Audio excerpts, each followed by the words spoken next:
What's up, guys? In this tutorial, I will show you how to use the replace function in Microsoft Excel. This function is useful for modifying text in your worksheet by allowing you to replace part of a text string with a different text. Let's dive into how you can implement this function effectively whenever you need it.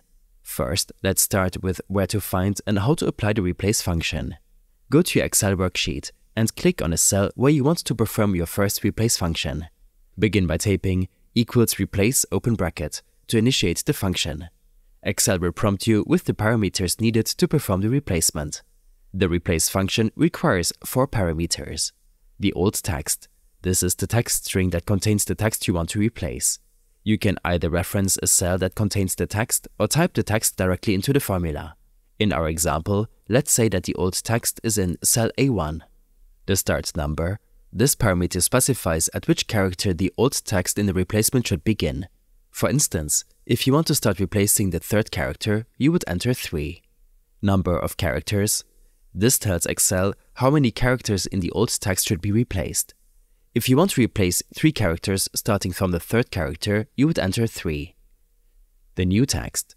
This is the new text that will replace the specified section of the old text. Enter the new text directly into the formula. Here's how you might write this formula in practice. Assume cell A1 contains the text TechHow and you want to replace how with 123.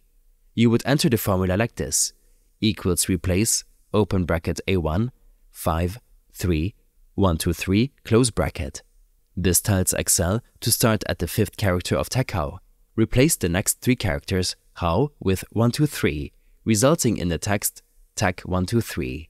Press enter after typing the formula, and you see the result instantly.